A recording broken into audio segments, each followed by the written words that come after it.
ಇದೊಂದು ಐತಿಹಾಸಿಕ ಪ್ರಕರಣದ ನಿರ್ಣಯ ಇವತ್ತು ಹೊರಬಂದಿದೆ. ಈ ಒಂದು ಪ್ರಕರಣದಲ್ಲಿ ಯಾರು ಆರೋಪಿತರಿದ್ರೋ ಅವರೆಲ್ಲರನ್ನ, ಅದರಲ್ಲಿ 2 ಜನರನ್ನ ಖುಲಾಸೆ ಮಾಡಿ 2 ಜನರು ಅವರು ಮಾಫಿ ಸಾಕ್ಷಿ ಆಗಿದ್ದರಿಂದ ಅದರಲ್ಲಿ ಆರೋಪಿ ನಂಬರ್ 1 ಬಸವರಾಜ ಮುತ್ತಿಗೆ ಅವರು ಮಾಫಿ ಸಾಕ್ಷಿ ಆಗಿದ್ದರಿಂದ ಅವರ ಸಾಕ್ಷಿಯನ್ನ ಮಾನ್ಯ ನ್ಯಾಯಾಲಯ ಕನ್ಸಿಡರ್ ಮಾಡಿದೆ. ಈ ಶಿವಾನಂದ್ ಬಿರಾದರ್ ಅನ್ನುವಂಥವರು ಏನು ಮಾಫಿ ಸಾಕ್ಷಿಯಾಗಿ ಆಮೇಲೆ ಕೋರ್ಟ್ ಅಲ್ಲಿ ಹಾಸ್ಟೆಲ್ ಆಗ್ತಾರೋ ಅದರ ಮೇಲೂ ಕೂಡ ಕ್ರಮಕ್ಕೆ ನ್ಯಾಯಾಲಯ ಆದೇಶ ಮಾಡಿದೆ. ಈಗ ನಾವು ಕೇಳ್ಪಟ್ಟಂಗೆ ಇನ್ನೂ ಕೂಡ ಅದು ಆದೇಶದ ಪ್ರತಿ ಸಿಕ್ಕಿಲ್ಲ.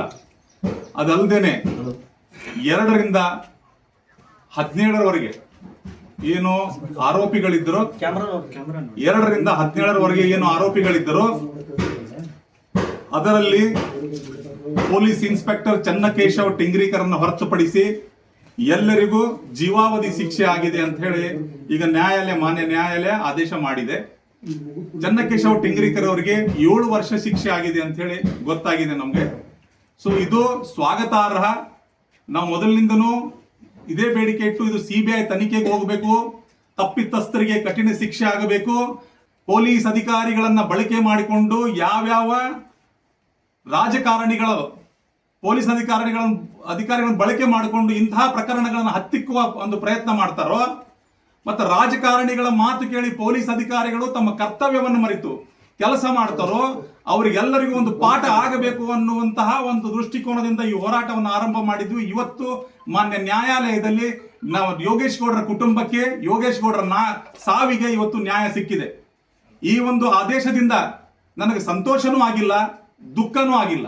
ಆದರೆ ಇಂತಹ ಒಂದು ಐತಿಹಾಸಿಕ ಪ್ರಕರಣದಲ್ಲಿ ಮುಂಚೂಣಿಯಲ್ಲಿ ನಿಂತು ಹೋರಾಟ ಮಾಡಿದ್ದೇನೆ, ಎಲ್ಲರ ಜೊತೆ ನಿಂತು ಹೋರಾಟ ಮಾಡಿದ್ದೇನೆ ಅನ್ನುವಂತ ಹೆಮ್ಮೆ ನನಗಿದೆ. ಹಾಗಾಗಿ ನಾನು ಹಿಗ್ಗೋದು ಇಲ್ಲ, ಕುಗ್ಗೋದು ಇಲ್ಲ. ಇಂತಹ ಪ್ರಕರಣಗಳು ಮುಂದೆ ನಡಿಬಾರದು ಅಂತ ಕೇಳಿದ್ರೆ ರಾಜ್ಯ ಸರ್ಕಾರ ಇದು ಕಳೆದ ಬಾರಿ ಇದು ಇವರೇ ಮುಖ್ಯಮಂತ್ರಿಗಳು, ಇವರೇ ಗೃಹ ಮಂತ್ರಿಗಳು, ಮುಖ್ಯಮಂತ್ರಿ ಸಿದ್ದರಾಮಯ್ಯನವರು, ಗೃಹ ಮಂತ್ರಿಗಳಾದಂಥ ಪರಮೇಶ್ವರನವರು 2016ರಲ್ಲಿ ಈ ಘಟನೆ ನಡೆದಾಗಿದ್ರು. ಅವರೇ ಮತ್ತೊಮ್ಮೆ ಅವರದೇ ಸರ್ಕಾರ ಬಂದು ಅವರೇ ಮುಖ್ಯಮಂತ್ರಿ, ಗೃಹ ಮಂತ್ರಿ ಆಗಿದ್ದಾರೆ. ರಾಜ್ಯ ಸರ್ಕಾರ ಕೂಡಲೇ ಶಿಫಾರಸು ಪತ್ರಗಳನ್ನ ಶಾಸಕರಿಂದ, ಮಂತ್ರಿಗಳಿಂದ ಪಡೆದು ಪೊಲೀಸ್ ಅಧಿಕಾರಿಗಳ ನಿಯುಕ್ತಿ ಠಾಣೆಗಳಿಗೆ ಇದರ ಮೇಲೆ ಸರಿಯಾದ ಕ್ರಮವನ್ನು ಜರುಗಿಸಬೇಕು. ಅವಾಗಲೇ ಪೊಲೀಸ್ ಅಧಿಕಾರಿಗಳು ಇಂಡಿಪೆಂಡೆಂಟ್ ಆಗಿ ಕೆಲಸ ಮಾಡಲು ಸಾಧ್ಯ. ಸೊ ಹಾಗಾಗಿ ತಮ್ಮ ಮೂಲಕ ನಾನು ಕೈ ಮುಗಿದು ಮಾನ್ಯ ಸಿದ್ದರಾಮಯ್ಯರನ್ನು ಕೇಳ್ಕೊತೇನೆ, ಶಿಫಾರಸು ಪತ್ರಗಳನ್ನು ತೆಗೆದುಕೊಂಡು ಪೊಲೀಸ್ ಅಧಿಕಾರಿಗಳ ನಿಯುಕ್ತಿಯನ್ನು ಮಾಡೋದನ್ನು ನಿಲ್ಲಿಸಿ. ಮತ್ತು ಅವಾಗ ತಾನೇ ಇಂತಹ ಪ್ರಕರಣಗಳಿಗೆ ಕಡಿವಾಣ ಹಾಕಲು ಸಾಧ್ಯ.